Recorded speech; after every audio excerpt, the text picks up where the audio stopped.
In a rapidly expanding omniverse of sci-fi content, two Terrans try to make sense of it all. From the latest to the greatest to the most thought-provoking science fiction content on the screen, we bring you Crowded Space Podcast. Welcome to the Crowded Space Podcast, a season 2, episode 40, Blast from the Past, The Fantastic Voyage, filmed in 1966. I'm your host, Eric. And I'm your other host, Jared, ready to go on a wild ride through the human body with... It's amazing. Fantastic. It was fantastic, actually. We need to bring that word back into common parlance. Yes. Because right now it just is like, we had a fantastic time. Makes the Fantastic Four sound a little dated. So we got to bring it back. That's so right. You're the Fantastic Four movie comes back. boy. We're already saying how fantastic things are. Okay. We'll be so dead tired of superhero movies by the Yep. time Fantastic Four comes out. It doesn't matter. But we're not here to talk about that, my friend. We're here to talk about The Fantastic Voyage. 1966. It wasn't too bad. At least I watched it on the archive. Recording was fine. Like, it wasn't like totally sketch or anything like that. But Again, I bit the bullet, You did? ponied up. I still had some creds left, so bought it on well Prime. done for Prime keeping Video, somebody's high definition. paycheck alive. The version on the Internet Archive looked pretty decent too. Yeah, but it when was something that, was Well, you got a up big for frickin' award TV, for dude. best color and cinematography, you got to see it in full vivid color. So Well, let me do a little go little for bit it, of my recap. friend. Yeah. Let's dive into the human body. To put it in a nutshell, with the amazing powers of shrink ray technology, this is about a fantastic voyage of a small crew in a submarine that is miniaturized so that it can go inside the human body and perform laser brain surgery from the inside out of a VIP patient who has locked in his brain the secret for everlasting shrink ray technology. And so Double whammo. that's pretty much it, right? Like, if you want It is. to at the breaks, that's all you need to know. People shrunk down, they're going through the body. And it's cool. And you get some interesting run-ins with, his immune system Yes. and his heart. And Yes, his it was really lungs fun. And It was absolutely fun. yeah, What so are there's those some black- good ideas in there. And I did appreciate kind of the fusion of the sci-fi fantastical, ship sci-fi. Yes. But with a little bit of spy drama. Right. Right, because there's essentially, this is bits of the Cold War. That's a big backdrop to the story. Right. And Yes. Americans and the Soviets have shrink ray technology, but it only lasts for like an hour before it wears off. Can you imagine, and- dude? Oh, boy. Yeah. That's a Yeah, permanent headache. w- See what I well- did there? Right. Well, we can get into that a little bit later. But yeah, so that's one of the things I glossed over, is that the VIP is essentially a inventor scientist who has purportedly unlocked the secrets of everlasting shrink ray tech.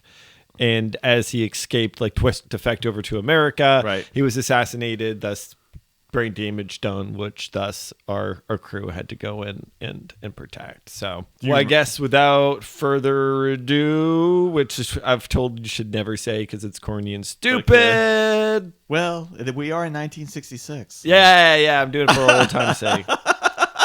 That was a fantastic intro. Yeah, See what I did there? Thank you. Thank you. Thank Yeah, you very what would much. you like to get into next?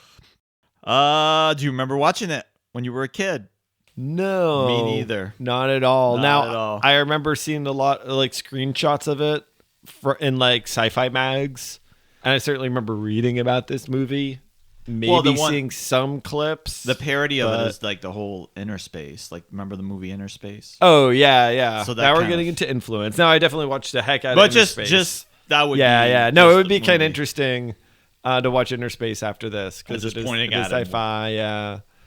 Okay. Yeah, we get a thumbs up on that. So That's a problem, though. That's an 80s reboot, But so technically that would be a blast from the past But reboot we did edition. the same thing with the other movie. Remember, we talked about the old movie, and then we went and talked about the comparison. So That's what I'm saying. could be fun. Anyway, what about diversity in sci-fi? What do you think? Was there diversity in this?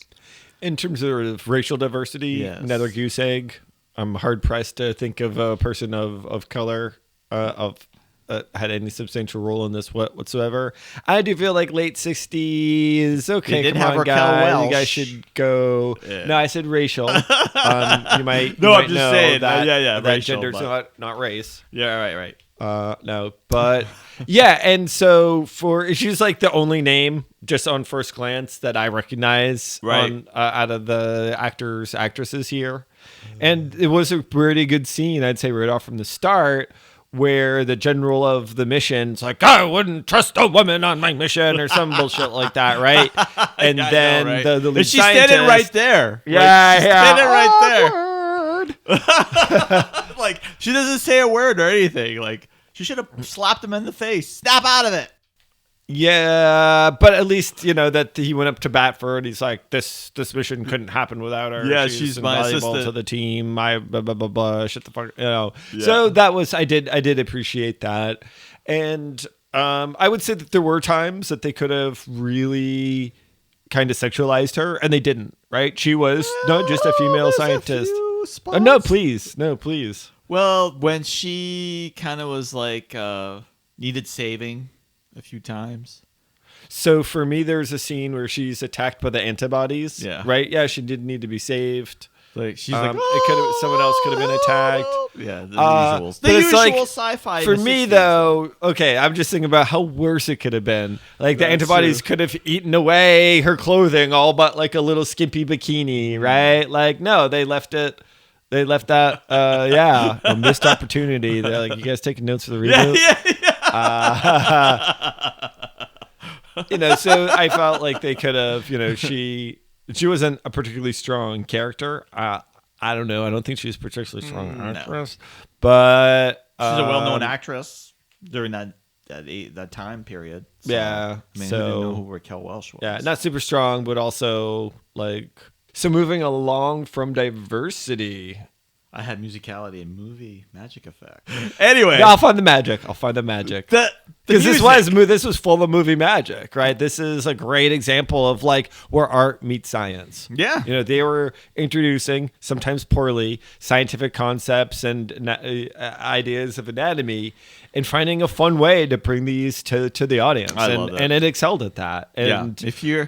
If you're in our field, we kind of touched based on these things that we're talking about in this movie. So it was kind of fun for me to see like, oh, this is what a lung looks like in the movie, right? In the 60s and blah, blah, blah, blah. So that part was interesting to me. Maybe that's why I really enjoyed the movie. I don't know.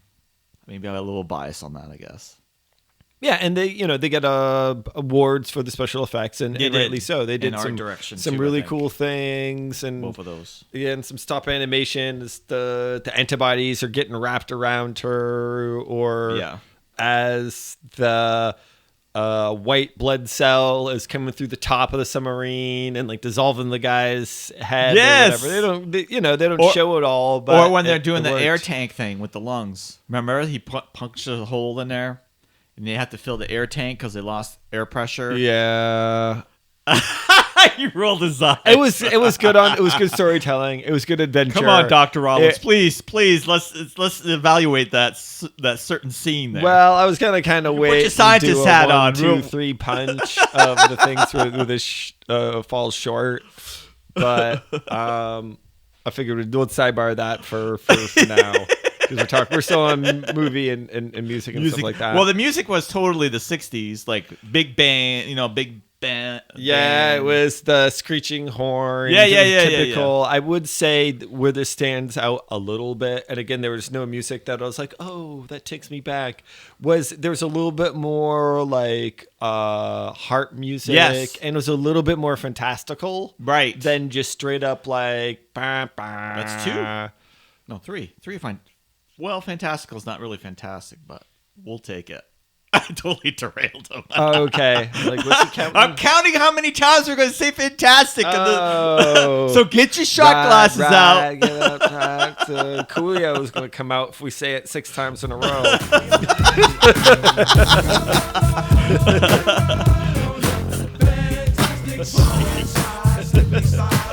Anyway, you were saying with the horns and such. Yeah, that was like I said, grandioso. That's what I call it. Like not awesome, but at least it was a little smoother than some of the other offerings. And again, the colors are really vibrant. Yes, and the backdrop, the way that they just created these different scenes were all they were a little bit more blurry. You know, it had that like Vaseline smudge. Yeah, and it kind of had these more drab colors. You know, like darker kind of pastels. But it really worked. It painted a nice picture. And so I guess getting out of music and movie magic a little bit just going into how it influenced. And it really made me think of like, wow, it took me back to going to like, you've all been to like a kid museum, science museum or kids museum where some of the shit is pretty old. Yeah. They're taking a page out of this movie so often. Yeah. It's like how they represent, like this has influenced how we represent the human body to people and, you know, blood vessels and white blood cells and the inner space, as you were. Hence the movie. Yeah. I actually, they even say inner space in this movie, so I didn't know that's that what they nod. got it from. I think so. Maybe? I think so. A direct nod. Honey, I Shrunk to Kill is another one that they did the shrinking thing. That comes to mind. Yeah, they didn't go into the bloodstream, but a lot of the journey. Yeah. Ant-Man also to some extent, and I guess Magic School Bus, but I don't know what it was, what show it was. Yeah, no, there's so many. Like just this whole idea of we're to teach you how the body works. We're going to shrink down and go into the bloodstream and break all known physics known to mankind. So speaking of the whole modern influence thing, did you have a wow moment when you were watching? Oh, was there a moment you're like, wow, that's cool? I mean, the blood cell, like, coming down and eating the guy, like, blob style a little bit. But, cool. No, nothing that leaps out to me. The James Bond villain type guy. Oh, for sure, yeah. Yeah, he was the other actor that I was like, oh, yeah, I know You recognized his bald head. Anyway. Yeah. Oh, I kept, like, where's the scar? I was, like, kept imagining the scar. With a little monocle. Yeah. Perfect. Yeah. Kept... My brain stopped. Personally, I think all the areas that they had a set in was cool. Like they had the lungs, and then they had the brain, and then they had like in the lungs they were saying, "Oh, what are those black specks?" Well, he's a smoker and dust particles. Blah blah blah. It was kind of cool. Yeah, I like that. That was my kind of wow factor. I thought that's cool. Anything else? Oh well, just I guess we're still talking about kind of cool scenes for me. Go for it. When the patient was laying down there and they had all the little antennas set up over his body and like kind of the guy pointing so they could, because at one point, right, it's like, oh, we lost our laser, so now we gotta take down our communication array so we can fix the laser, so we can still hope to fix it in his brain. Did you notice that guy pointing all the time? He was like pointing for the do motions. Yeah, gesturing to like, park the ship. Park the ship. Then he was gesturing the other person. Then I think it was the same actor. Probably like the producer's cousin. I need a job. We got one for you. Get the intern. And the cool thing was too is when the nurse accidentally drops something, and they're in the ear, and it's like, I hope nobody drops anything. And everybody's all quiet. You see sweat coming down the guy's forehead. The nurse reaches down and gets the towel. Oh no! Little did she know, it was a tool. Yeah, I'm like, how does that work exactly? I don't think. Then the ship just shook like Star Trek. Yeah, a little bit. Like that's maybe why it was a little endearing to me that it was, spaceship. Sci-fi. Yeah, definitely. Traveling through the body. Have anything else? Any more wows? No. I was going to go into, I guess, the opposite of wows, where you're talking about some of, how the way some of this stuff works. Because... Oh, right. We wanted to dive into Dr. Rollins. Sure, I guess. Right. And again, because just some of the things that wouldn't work or why this wouldn't work, I'm willing to suspend, my belief and say, hey, look, they have the technology to shrink shit, even though it's like, well, does the mass go away or does the mass stay? Are you now the same weight, just compacted down, or does that mass disappear? Oh, man. Or That's whatever, some right? hard No, that's just the tip of the iceberg because We're really right, diving you shrink down that small. These guys, like, they were saying that the ship itself was the size of like an amoeba or like a little single-celled parasite or something like that. So then the humans themselves are even like smaller than like a little organelle within a cell. They're so small. So like you couldn't even see anything. You're so small, like a wavelength of light wouldn't actually hit your eye, so you can't even. So see. he couldn't see him in the eye. You couldn't see anything. No, end. you couldn't see anything at that scale. When he's like, "Oh, they're in the eye! Quick, get me a." I'm saying the people lens. in the ship couldn't Right. see anything. Oh, they light couldn't wouldn't see. work at that scale. Ah, okay, I get you. Like you're Right. You're too small for too light small to hit. Okay. It just doesn't. Yeah. Same with oxygen, right? So it's like you could say, oh, hey, the oxygen in the tank has now shrunk down with them. So the oxygen that they bring with them, they can breathe. Okay. But the oxygen that you refill, that's why I was kind of. Oh, so that's why you did the face. Well, it was cool. Like, it was a cool idea. Like, hey, we're going to go to his lungs and get a breath of fresh air off of his lungs for a tank. So it's like, but that I oxygen. really enjoy this. The oxygen is too big for you. So Wouldn't it blow up the tanks? Yeah, you're trying to it's just suck the them in there? scales all wrong and Oh man, and weird. We're really diving now. And then when you said, oh, they escaped out, The eyeball, right? the eyeball or whatever, it's like, well, they did, but the ship's still in there. So what happens when it gets big? Like, we saved him. 'Cause We it saved him.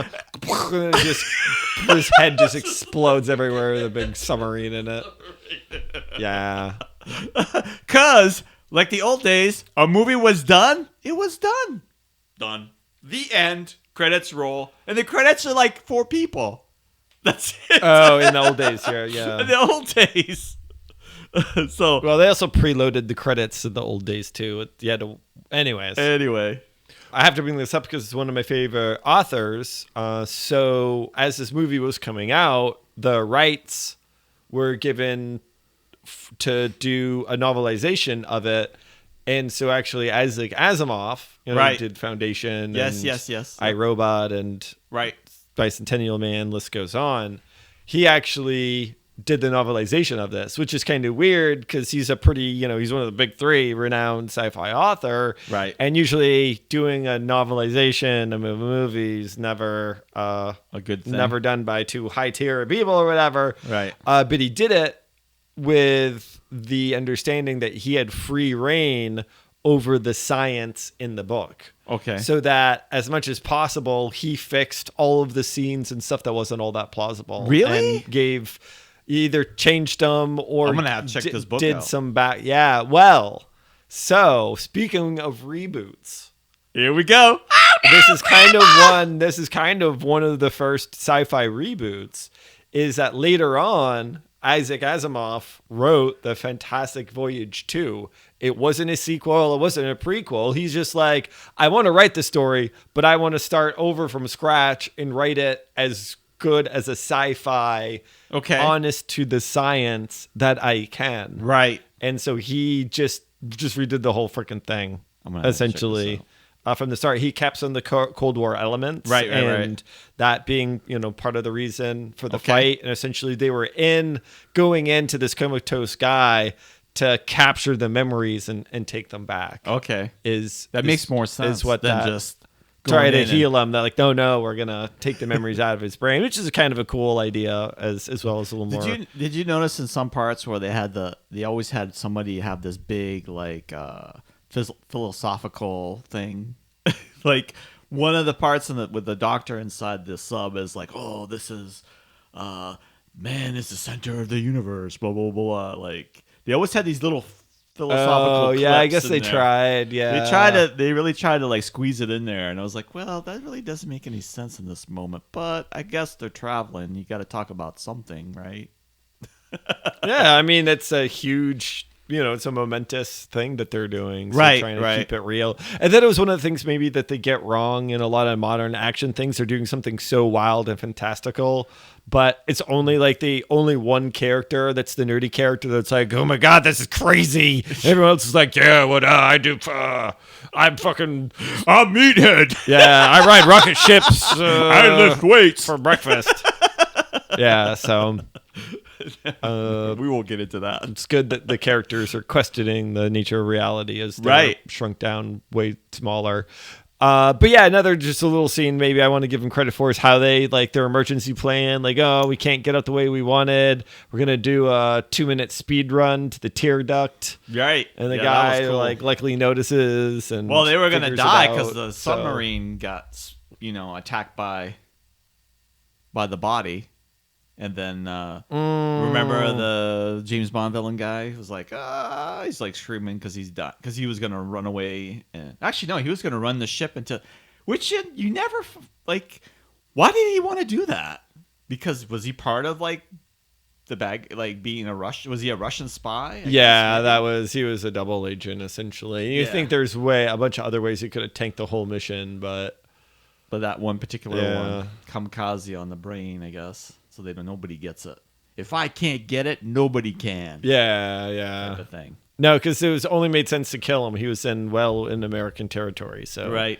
So was the the final end. question is: would you recommend this for viewing? Or I think audience? it would. Yeah, for me, it was like it. Even though I hadn't really seen this movie as a kid, I'd just seen a couple of scenes in like sci-fi magazines or Right. something like that. It did really give me wow, this stylistically, I feel like this had a big influence on, like I said, in a lot of ways that science education and science displays at museums were heavily influenced by this. And this whole idea of interactive, we're going to go on a journey through the body, it really, really caught on. Yeah. And I think captured Yeah, the it was fun. imaginations of a lot of it people. was a fun so thing. It was a fun piece to watch for sure. yeah, and again, how they portrayed the human body. Sometimes like that's not how it worked, but like it's cool enough and the pacing's good enough that I'm willing to suspend my disbelief and go, yeah, let's just have a good time. And it's not time travel, so you're all set. No, it's not time travel. So it's got that. I got you. So anyway, we I think we've reached our final fantastic journey. Yeah, so if you find yourself going through blood vessel to blood vessel through the heart, taking a left turn through the brain before heading out the eye to pretty much save the Cold War, stop the Cold War, and to save America from being overrun by miniaturized Russians, well, just remember that it's not the journey. It's the fantastic destination.